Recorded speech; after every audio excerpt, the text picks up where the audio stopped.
नमस्कार साथियों, मैं हूं जोगिंदर सिंह और आप देख रहे हैं चंडीगढ़ कॉरिडोर। और आज दिनांक है 10 सितंबर 2025, दिन है बुधवार। और जो कि कल उपराष्ट्रपति जी का चुनाव जो हुआ कल हुआ और काफ़ी लंबे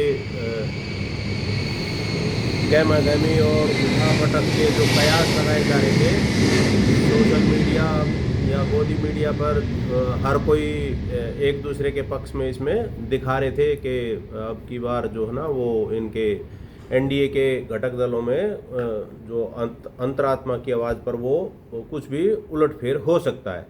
लेकिन वो ऐसा कुछ नहीं हुआ और बल्कि एनडीए बताया जा रहा है कि पहले की अपेक्षा कमज़ोर होकर भी जीता है।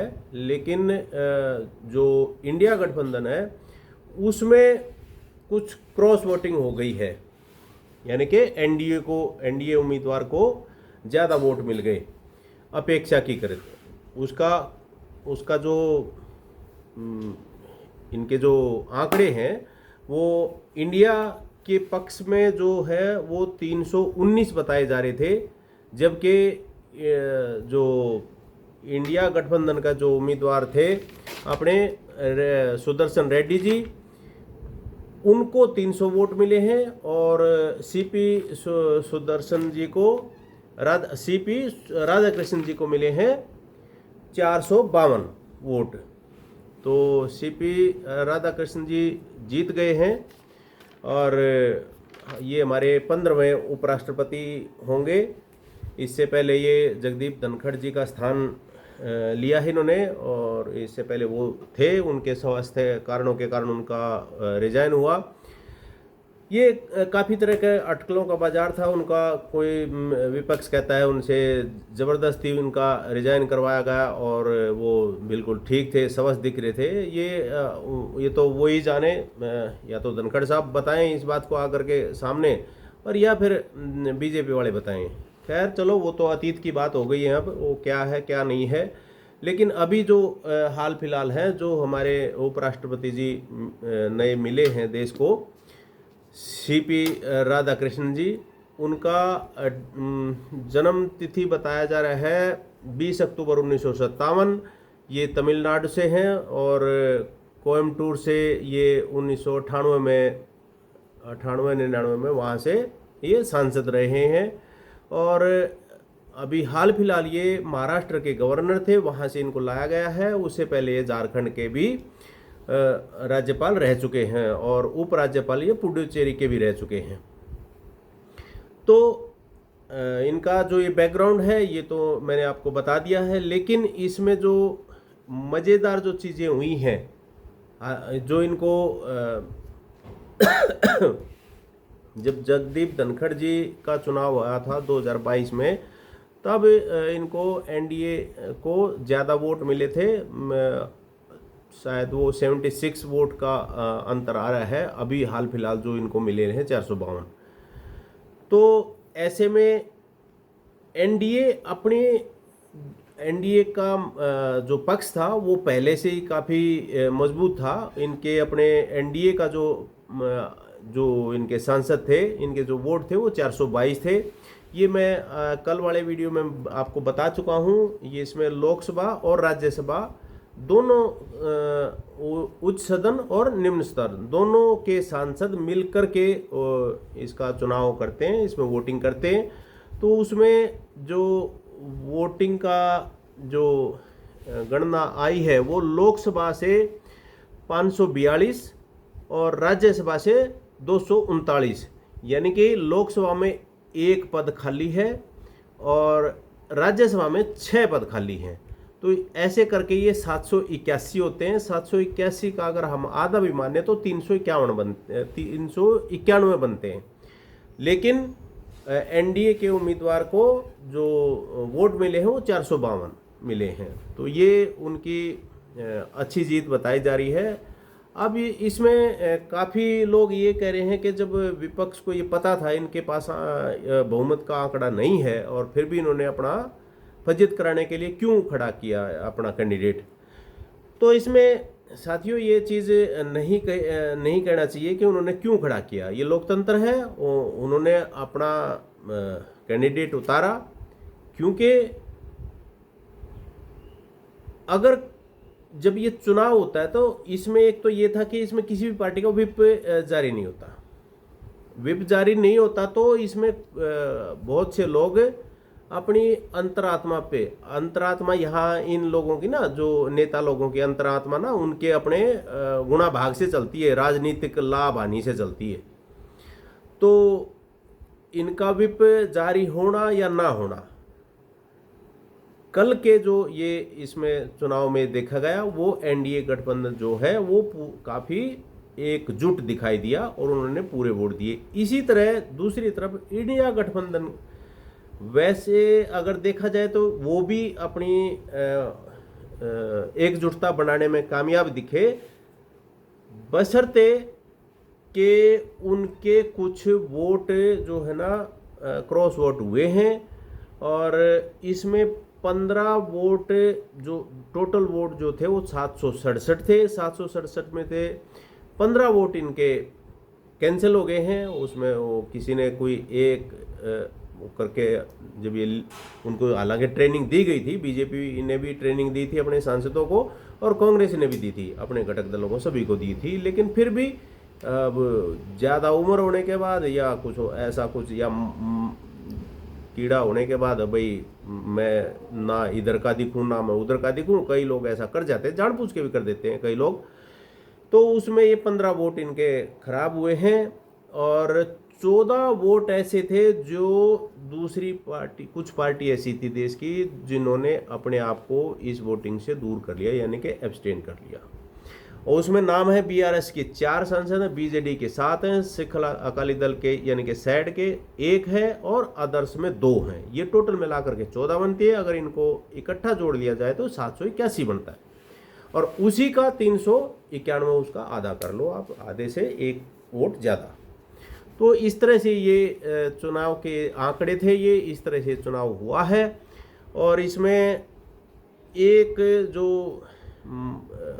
इसमें इंडिया गठबंधन जो है वो अपने आप को इसमें ये देख पाने में अब असमर्थ है कि किस पार्टी ने या किन सांसदों ने क्रॉस वोटिंग की, क्योंकि एनडीए के पास 422 का आंकड़ा था अपना, उनका जो उनका गणित था, लेकिन उनको मिले हैं 452।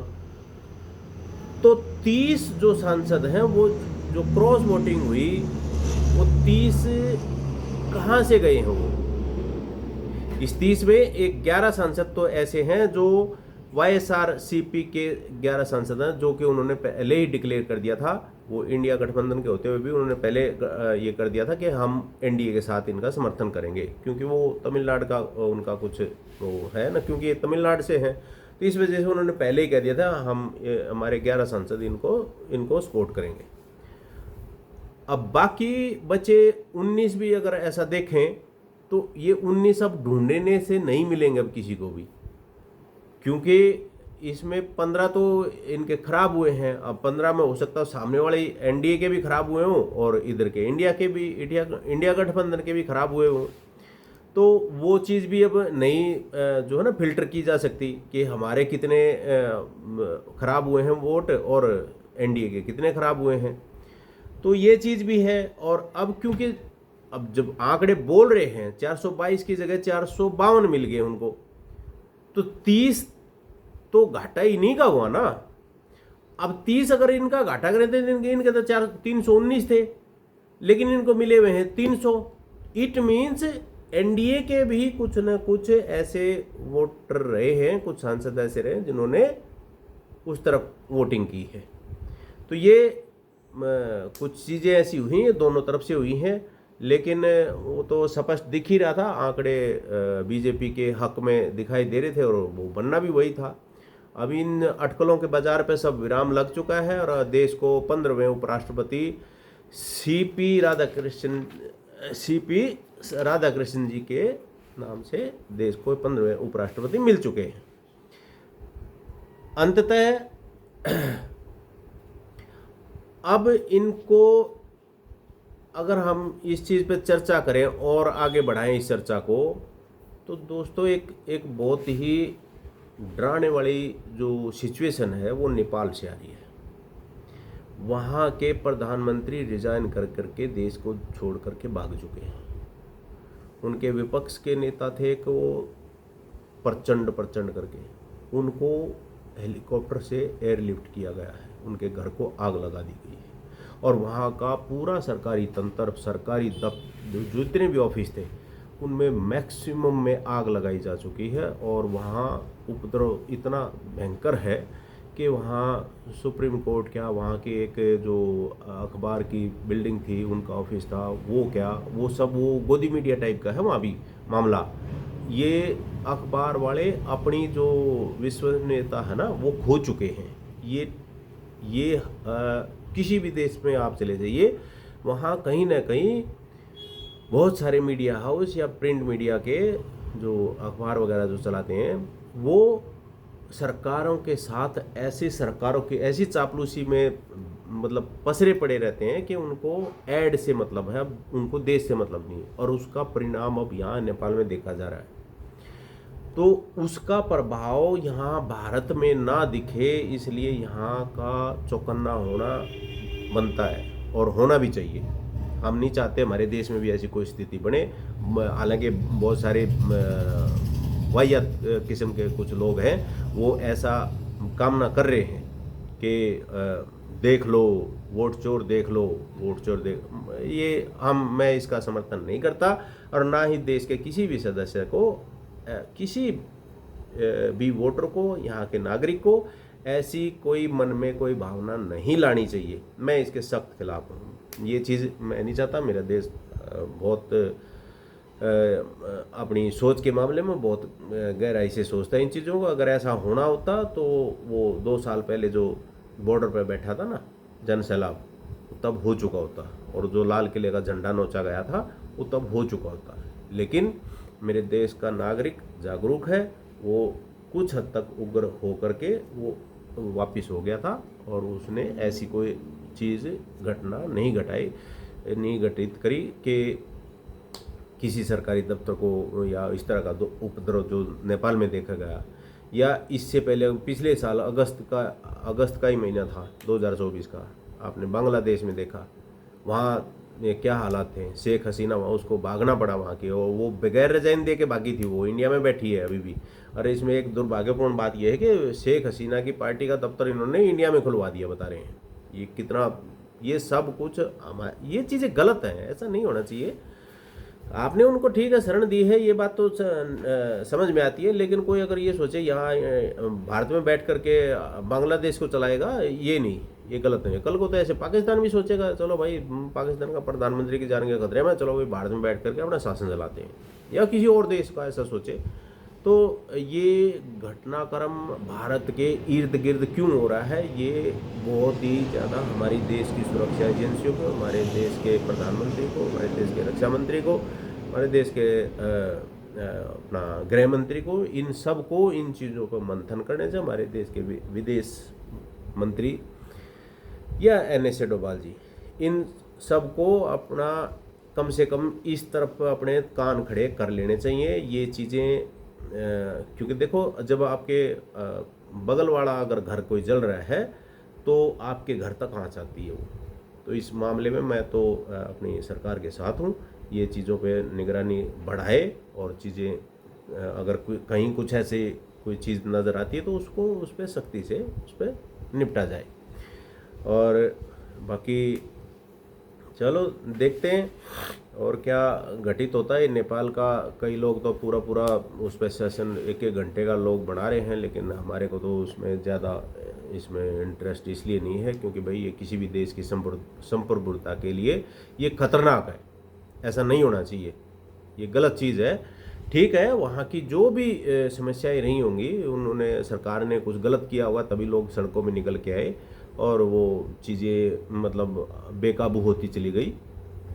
हो सकता है वो ऐसा नहीं सोच के आए वो भीड़, लेकिन जब हालात बदलते हैं क्षण जो है ना, जो पॉलिटिकल इच्छा शक्ति है वो समय पर उन चीज़ों को नहीं पा पाती तो ऐसे हालात बनते हैं। तो वहाँ बताए जा रहे हैं 20 से ज़्यादा लोगों की मौत हो चुकी है पुलिस की गोली लगने से, जिसके कारण ये वहाँ का जो ये जन सैलाब था और ज़्यादा उग्र हो गया। उपद्रव जो है ना वो बहुत ज़्यादा हिंसात्मक हो गया एक तरह से। और हम कामना करते हैं नेपाल के लोगों से भी, आप शांत हो जाए। ये चीज़ आपका देश है, आपकी ही का ही ये सारी बिल्डिंग सब कुछ, ये जिसको वहाँ आग लगाई जा रही है, ये सब कुछ आपके टैक्स से बना है। और कृपया करके अब आप शांति करें। जो नेतागण सामने बैठे थे वो सब जा चुके हैं, या वो गद्दी छूट चुकी है, या वो सरकार का अब अस्तित्व नहीं है। तो इन्हीं बातों के साथ देखते रहिए चंडीगढ़ कॉरिडोर, और मिलते हैं अगले वीडियो में। तो तब तक के लिए दीजिए आज्ञा, और कोई नहीं छूटेगा यहाँ आने से। धन्यवाद।